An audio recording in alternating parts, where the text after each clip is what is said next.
akhirnya hitam.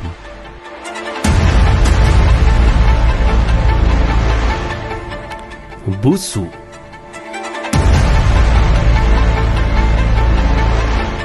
Terdapat bangkai haiwan. Pertama sekali, apakah yang dimaksudkan alam sekitar? Alam sekitar merupakan segala benda hidup dan benda yang bukan hidup yang wujud secara semula jadi di atas permukaan bumi. Sebagai contoh, tumbuh-tumbuhan, haiwan, batu bata dan sebagainya. Serta fenomena alam yang semula jadi seperti air, udara dan juga iklim. Selain daripada itu, alam sekitar juga boleh dirujuk sebagai flora dan fauna. Hubungan antara manusia dan alam tidak dapat dinafikan lagi. Kerana apa? Kerana manusia memerlukan oksigen yang dihasilkan oleh tumbuh-tumbuhan, manakala tumbuh-tumbuhan memerlukan karbon dioksida. Alam sekitar adalah anugerah yang dicipta untuk manusia untuk digunakan dan perlu dipelihara dengan baik. Namun, isu pencemaran alam sekitar yang semakin berleluasa di negara kita menunjukkan rakyat Malaysia juga kurang mempunyai kesedaran untuk memelihara alam sekitar.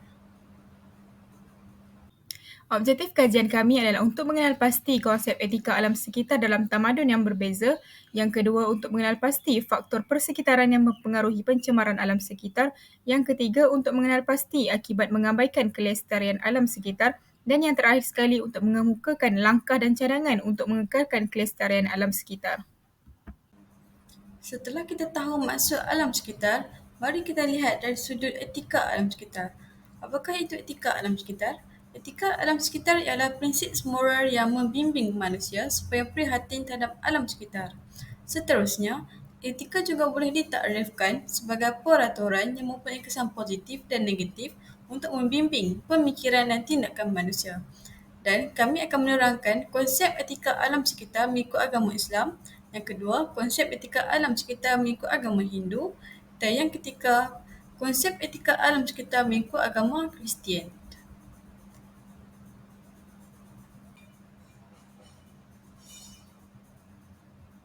Yang pertama, konsep etika alam sekitar mengikut agama Islam. Al-Quran dan Sunnah memberikan penekanan yang serius mengenai penjagaan alam sekitar yang mana kedua-dua sumber perundangan ini menyeru manusia untuk mengekalkan pemeliharaannya sebagai satu kurniaan atau nikmat Allah yang agung. Malah, agama Islam juga melarang pencemaran di samping menggesa manusia untuk memanfaatkan khazanah alam yang mana usaha murni ini disanjung mulia. Agama Islam bahkan dianggap sebagai ibadah yang agung di sisi Allah. Agama Hindu mempunyai banyak pandangan tentang etika pengurusan alam sekitar. Secara umum, menurut agama Hindu, penciptaan, pemeliharaan dan pemusnahan seluruh alam termasuk langit, bumi, laut, darat dan kepelbagaian hidupan ditentukan oleh kuasa pencipta. Jelas sekali alam semesta ini diperintah oleh kuasa tertinggi iaitu kuasa Tuhan.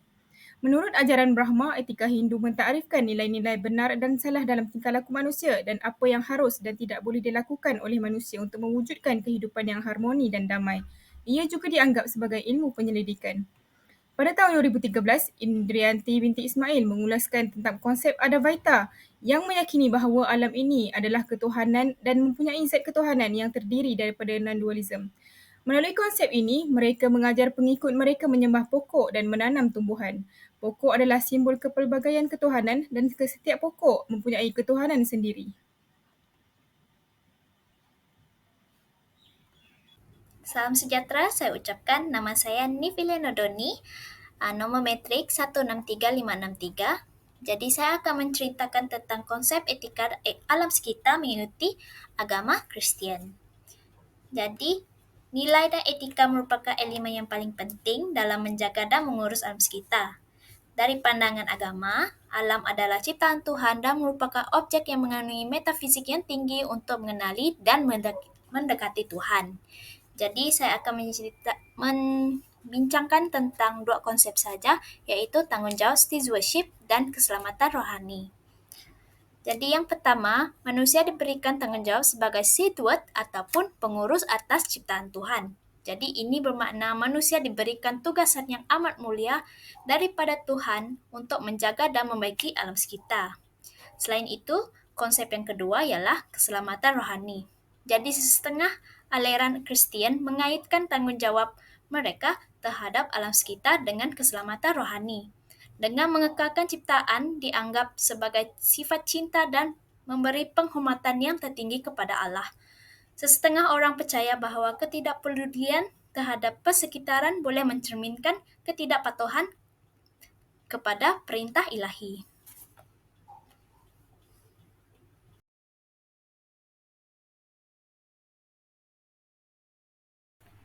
Tentang pencemaran persekitaran, ia merujuk kepada kawasan yang berhampiran dengan kita, iaitu memang tercemar, seperti di rumah kita, kawasan tempat kerja ataupun kawasan tempat riadah.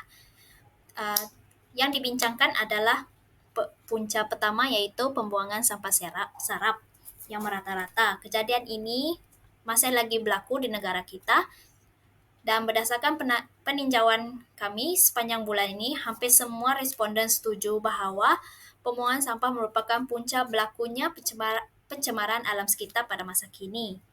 Jadi kesannya ialah akan menjadi tempat pembiakan nyamuk, di mana sampah yang bertakung air itu dia akan menjadi tempat pembiakan nyamuk. Dan selain itu ialah pembuangan sisa makanan. Jadi apabila sisa makanan ini terurai, dia akan menyebabkan tempat yang dibuang itu berbau busuk dan menarik perhatian terhadap haiwan perosak, iaitu tikus dan lalat. Dan selain itu, terdapat juga persekitaran kita diganggu oleh bunyi.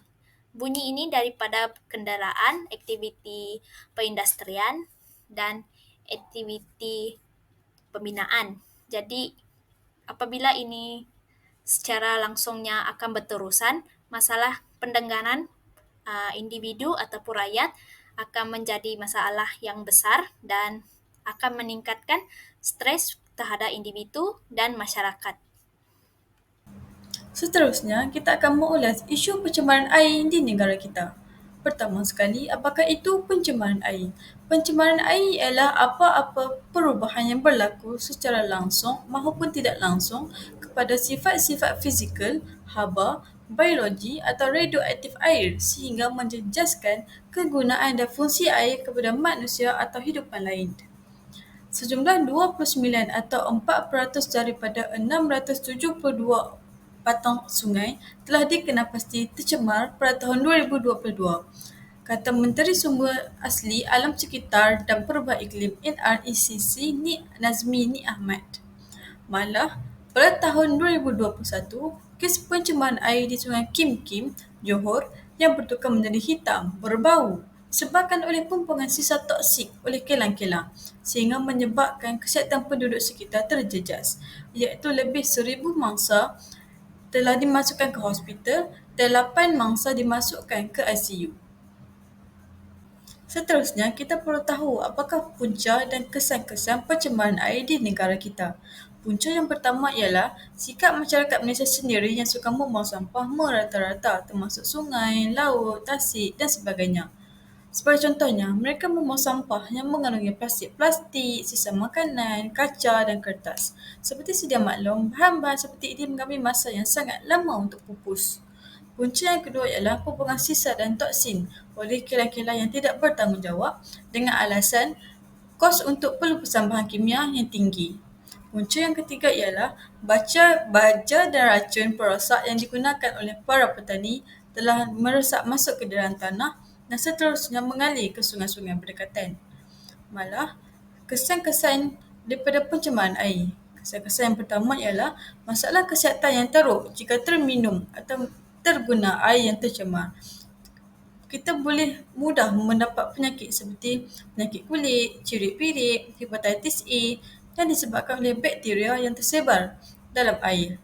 Kesan yang kedua ialah kemusnahan hidupan akuatik di dalam sungai, tasik maupun laut. Yang kesan yang ketiga ialah menyebabkan berlakunya banjir, iaitu longkang-longkang dan sungai-sungai yang tersumbat. Air tidak dapat mengalir dan menjadi punca berlakunya banjir di negara kita.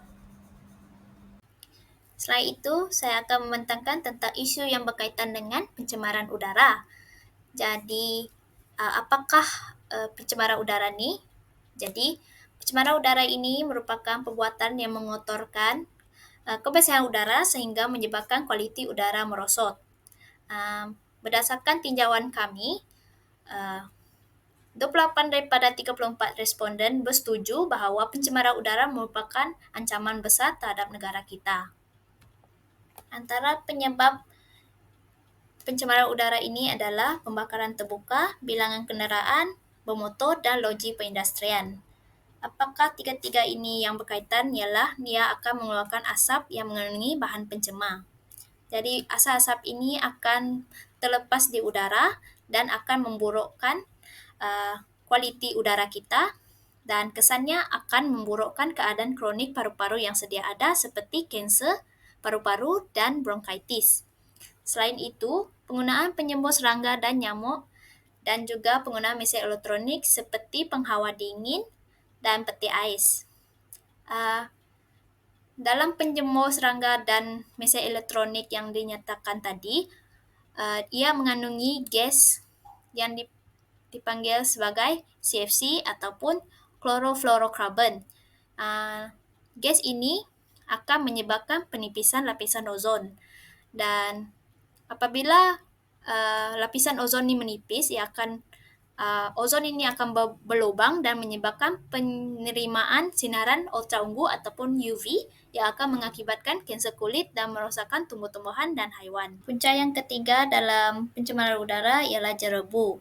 Jadi apabila terdedah dengan jerebu secara berterusan, ia akan membawa serangan bronkitis yang kerap dan meningkatkan risiko kanser paru-paru kepada individu yang ada keadaan inilah. Jadi selain itu, individu yang tiada mempunyai masalah kesihatan juga akan mengalami simptom saluran pernafasan seperti sesak nafas dan akan berisiko mendapat jangkitan virus. Selain itu, fenomena El Nino yang menjadikan cuaca lebih panas dan kering dan kemarau, ia akan mengurangkan bekalan air bersih. Tambah lagi dengan jerebu ini, dia akan mendedahkan pada suhu tinggi. Jadi jantung, buah pinggang, paru-paru dan organ yang penting boleh rosak akibat peningkatan suhu yang mendadak yang tidak normal sama sekali. Hutan adalah komuniti hidupan liar dan pokok hutan memainkan peranan penting dalam kestabilan sosioekonomi dan ekologi. Oleh itu, hutan merupakan aset yang amat berharga dan mesti diselenggarakan secara terancang. Fokus utama dasar hutan negara adalah untuk mengekalkan kawasan tadahan yang mencukupi dan mengekalkan hasil bekalan hutan. Pada tahun 1984, Akta Hutan Negara telah diluluskan dan digubal untuk melaksanakan dasar hutan negara dengan berkesan. Inilah punca sikap segelintir masyarakat yang menjalankan aktiviti pembalakan haram tanpa memikirkan akibat daripada perbuatan mereka. Pembalakan haram telah menjadi kejadian terpencil di Malaysia selepas agensi penguatkuasaan undang-undang mengekalkan pelbagai jenis langkah dan hukuman ke atas pesalah perhutanan. Punca pembalakan adalah untuk aktiviti pembangunan. Aktiviti pembangunan menyumbang kepada penebangan hutan, contohnya pembinaan kawasan kediaman, pembinaan bangunan bertingkat tinggi dan pembinaan zon perindustrian baharu. Punca seterusnya adalah pembalakan haram secara berleluasa. Aktiviti pembalakan ini dilakukan secara tidak terancang dan menyalahi undang-undang. Pembalakan ini boleh memusnahkan habitat haiwan dan tumbuhan liar, seterusnya merendahkan ekosistem tempatan. Contohnya, pembalakan di kawasan Pulau Redang, Kuala Terengganu.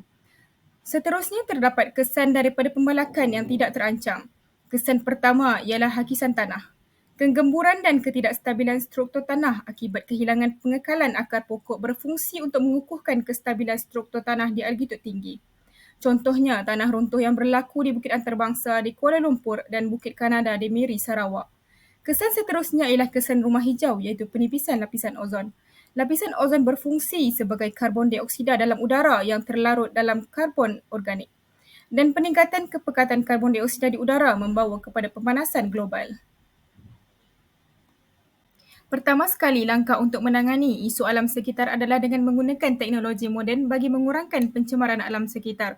Sebagai contoh, tanpa teknologi moden adalah mustahil untuk mengeluarkan minyak yang tertumpah ke laut. Teknologi moden juga digunakan untuk mengitar semula sisa pepejal seperti surat khabar lama, majalah lama, kertas, kain, plastik dan kaca.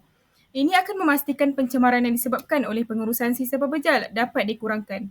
Selain itu, sisa industri pertanian boleh ditukar kepada bahan yang berguna dan kurang berbahaya. Sebagai contoh, sisa industri boleh digunakan sebagai bahan api untuk menjana elektrik. Bahan buangan pertanian seperti sisa kelapa sawit boleh digunakan untuk menghasilkan metana. Penggunaan teknologi moden membolehkan mesin diubah suai bagi mengurangkan kesan terhadap alam sekitar. Yang kedua, langkah untuk menangani isu alam sekitar adalah dengan memasukkan pendidikan alam semula jadi ke dalam kurikulum. Tanggungjawab untuk memastikan negara bersih harus terletak pada semua pihak, bukan hanya kerajaan. Pendidikan alam sekitar diperlukan kerana ia membolehkan kita mengembangkan sikap positif terhadap alam sekitar. Pendidikan alam sekitar mula diperkenalkan secara rasmi di peringkat rendah melalui kurikulum bersepadu sekolah rendah KBSR dalam pelajaran alam semula jadi dan kemanusiaan.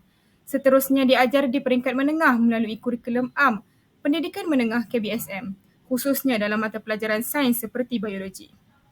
Peringkat ketiga adalah pendidikan tinggi melalui kursus sains, alam sekitar dan biologi alam sekitar. Masyarakat umum juga dididik tentang isu alam sekitar melalui media massa. Media massa juga memainkan peranan penting termasuk menyatakan isu tersebut dalam surat khabar, majalah, televisyen dan radio. Langkah ketiga yang boleh dilakukan dalam usaha menangani isu pencemaran alam sekitar ialah pihak berkuasa mesti memainkan peranan dengan menghukum pesalah laku dengan hukuman yang lebih berat.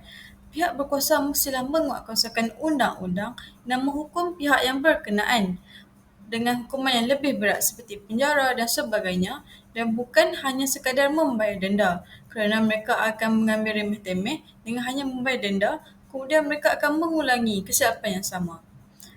Langkah yang keempat ialah kerajaan perlu menekankan semula amalan 3R, iaitu reuse, reduce dan recycle melalui media massa dan kempen-kempen seperti kempen Cintai Sungai Kita dan kempen Kitar Semula. Ini adalah kerana untuk memupuk semula kesedaran masyarakat terhadap penjagaan alam sekitar.